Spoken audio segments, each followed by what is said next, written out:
তো 2025 সালে কিন্তু বৃদ্ধ ভাতা প্রকল্পে একটি নতুন নিয়ম চালু হতে যাচ্ছে। হয়তো বা কয়েকদিনের মধ্যেই আপনাদের বৃদ্ধ ভাতা প্রকল্প চালু রাখার জন্য বা বৃদ্ধ ভাতা প্রকল্পে টাকা পাওয়ার জন্য একটি গুরুত্বপূর্ণ ডকুমেন্ট জমা করতে হতে পারে। আর ইতিমধ্যেই কিন্তু এই নিয়ে একটি গুরুত্বপূর্ণ আপডেট এসেছে, সংবাদ মাধ্যমে কিন্তু ইতিমধ্যেই প্রকাশ করা হয়েছে। তো আজকের এই ভিডিওতে আমরা দেখে নেব 2025 সালে বৃদ্ধ ভাতা প্রকল্পে নতুন কি নিয়ম চালু হচ্ছে, যার জন্য কিন্তু আপনার যে বৃদ্ধ ভাতা প্রকল্প সেটি বন্ধ হতে পারে বা আপনি কিন্তু এই প্রকল্পে টাকা নাও পেতে পারেন। তো যদি আপনার বৃদ্ধ ভাতা প্রকল্পে নাম থাকে বা যদি আপনার পরিবারের কোনো সদস্যর বৃদ্ধ ভাতা প্রকল্পে নাম থাকে এবং তিনি যদি মাসে 1000 টাকা পেয়ে থাকেন, তাহলে আজকের এই ভিডিওটি আপনার জন্য গুরুত্বপূর্ণ। অবশ্যই শুরু থেকে শেষ পর্যন্ত দেখবেন। আর ভিডিওটি ভালো লাগলে লাইক করবেন, চ্যানেলটিকে সাবস্ক্রাইব করে পাশে রাখা বেল আইকনটি প্রেস করে নোটিফিকেশন অল করে রাখবেন। সবার সুবিধার্থে ভিডিওটি শেয়ার করবেন। তো চলুন শুরু করি। তো স্ক্রিনে আপনারা বর্তমান পত্রিকার একটি আর্টিকেল দেখতে পাচ্ছেন, যেখানে প্রকাশিত হয়েছে বার্ধক্য ভাতায় লাইফ সার্টিফিকেট আবশ্যিক, কেন্দ্র রাজ্য যৌথ প্রকল্পে নয়া নিয়ম প্রবীণদের জন্য। অর্থাৎ যারা বার্ধক্য ভাতা পাচ্ছেন বা বয়স্ক ভাতা পাচ্ছেন, তাদের কিন্তু এবার থেকে লাইফ সার্টিফিকেট জমা দিতে হতে পারে, এমনই কিন্তু আপডেট চলে এসেছে। তো প্রবীণদের সরকারি ভাতার ক্ষেত্রেও এবার পেনশনের নতুন নিয়ম চালু হতে চলেছে। বার্ধক্য ভাতা পেতে গেলে জমা দিতে হবে লাইফ সার্টিফিকেট। তো লাইফ সার্টিফিকেট কিন্তু বর্তমানে অনলাইনই করা যাচ্ছে, আমি এই নিয়ে অবশ্যই ভিডিও করব। কেন্দ্র রাজ্য যৌথ প্রকল্প ন্যাশনাল সোশ্যাল অ্যাসিস্ট্যান্স প্রোগ্রাম বা এনএসএপির অধীনে বার্ধক্য ভাতা দেওয়া হয়। এর যৎসামান্য টাকা দেয় কেন্দ্র। পশ্চিমবঙ্গের জয় বাংলা প্রকল্পের অধীনে বৃদ্ধ, বিধবা এবং বিশেষভাবে সক্ষম 1 কোটির বেশি উপভোক্তাকে প্রতি মাসে 1000 টাকা করে ভাতা দেয় মমতা বন্দ্যোপাধ্যায়ের সরকার। এর মধ্যে বার্ধক্য ভাতা প্রাপকদের সংখ্যা 20,50,000, অর্থাৎ বর্তমান সময়ে বৃদ্ধ ভাতা প্রকল্পে টাকা পাচ্ছেন 20,50,000 মানুষ।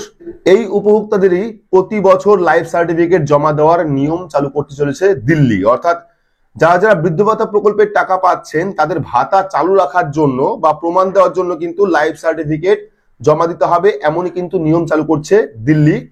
অভিজ্ঞ প্রশাসনিক কর্তারা জানাচ্ছেন, কোনো ভাতা দেওয়ার ক্ষেত্রে লাইফ সার্টিফিকেট জমা দেওয়ার নিয়ম খুব একটা শোনা যায়নি। 60 থেকে 80 বছরের মধ্যে থাকা প্রবীণ উপভোক্তারা প্রতি মাসে 1000 টাকা পান।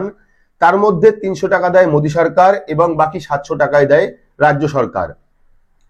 তো 80 বছরের বেশি বয়সীদের জন্য 50% অর্থই দেয় রাজ্য।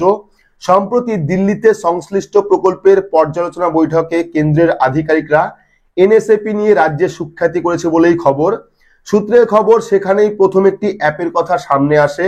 এই অ্যাপের মাধ্যমে অনলাইনে লাইফ সার্টিফিকেট জমা দেওয়ার ব্যবস্থা চালু হবে। অর্থাৎ একটি অ্যাপের মাধ্যমে কিন্তু আপনারা অনলাইনে লাইফ সার্টিফিকেট জমা করতে পারেন, এমনই কিন্তু অ্যাপ চালু করছে। তো দক্ষিণের একটি রাজ্য এবং প্রতিবেশী ঝাড়খণ্ডে কিন্তু এই উদ্যোগের পাইলট প্রজেক্ট চলছে বলে প্রশাসন সূত্রে জানা গিয়েছে। অর্থাৎ ইতিমধ্যেই কিন্তু প্রকল্পটি চালু করা হয়েছে দুটি রাজ্যে।